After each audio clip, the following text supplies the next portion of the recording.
Hello, boys and girls. Welcome to CSEC Biology, the cover page. This is, of course, Biology Kids. And are you ready to learn? Today, we're going to be looking at plants, and we are in a class with the brightest kids. How do I know? Because this is Biology Kids.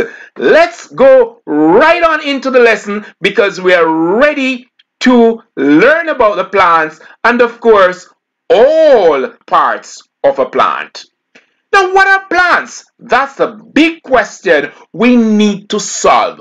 Plants are like the big kitchen. You know, that's a place where you go to get your food. Now, all organisms are relying on the plant for food, and while they're relying on the plant for food and the plant is making that food, the plant is also making oxygen. And this is, of course, for all organisms, either directly or indirectly. Now we're going to be looking at directly and indirectly as to how organisms could rely on plant. How do you think the plant provide for all these organisms?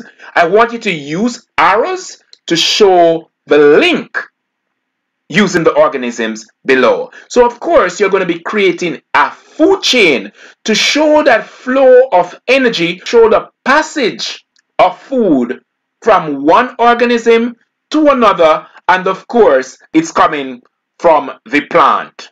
Our food chain. What is to be placed at the start of a food chain? We're using this list 1, 2, 3, 4. Which organism should be at the start? Tell me, boys and girls, which? Oh, plants. Plants, of course, because they are the big kitchen, so they are pretty much an organism on which all other organisms must rely for food. Then we're going to be having the plant eating worms, and of course the chicken, they are going to be eating these plant eating worms, and then the chicken will be eaten by the mongoose. So the arrow here is showing the flow of energy through the food chain as one organism rely on another organism for food, and that organism relies on another organism for food, and then that organism relies on the plant. Wonderful. Give yourselves a round of applause. I am so happy you guys are doing so well. Now we're going to be looking at the structure of a plant, and all biology kids know the structure of a plant. Did you know that plants have parts with different names? You didn't? Oh, most persons knew. Let's look at this. Can you identify the parts below? On the plant to the right. What's B? Write it in your book for me. What's A? What's C? F look pretty close. F is pretty similar to A.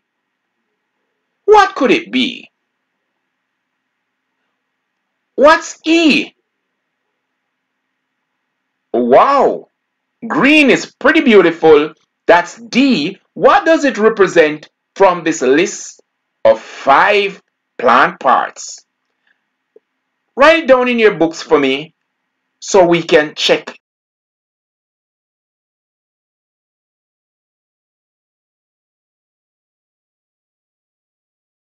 the answer. B being the root, E being the stem, D being the leaves, C flowers, and A and F represent fruits. You did well. Give yourselves a round of applause. I really want to see all you kids for our next lesson. You are indeed biology kids. Now let's look at the structure of a flowering plant. So we have the leaf being represented by D, and this is pretty much the main photosynthetic organ of a plant. It's pretty much that place where the plant makes all the food. Then we have a flower, and the flower is represented by C, and the flower is pretty much the plant's reproductive organ This is pretty much a place where the plant will produce the fruit and of course seeds. Then we have fruits. Fruits are mature ovules that contain the seeds and help with dispersal of a plant. That is pretty much moving the plant from one place to another. Stems. Stem, it's represented here with E, and stems are the plant's support structure that hold fruits, flowers, and leaves. It also transports water from the roots to parts of a plant and food from the leaves.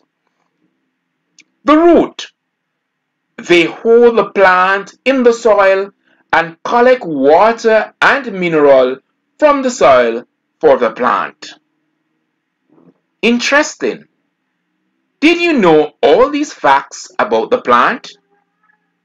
Did you realize that to the corner of your screen there is a pulsing sun? Can you tell me in the comments what is the function of the sun? Did you know the plant has 4 main parts? Namely, the roots, stems, flowers, leaves. Oh wow! Only 4 main parts to remember? Roots, stems, flowers, leaves. Say them with me, boys and girls. Roots, stems, flowers, and leaves. Wow! Give yourselves a round of applause and say, I am a biology kid. Well done, well done. Awesome. That was indeed great. Now, I want you to do this home activity. I want you to identify a plant in your environment. Take a picture of that plant. Draw and label the plant in your books. Tell us in the comment all the parts of a plant you remember. We will give your school a shout out in our next publication. So be sure to tell us which school you attend. Until next time, please be reminded to keep safe and remember to practice your biology as you are a biology kid. You have been listening to Mr. Wilson from CSEC Biology, the cover page. Please be reminded to like, share, and subscribe. And when you do, hit that notification bell and select all so you'll be notified as soon as there is a new publication.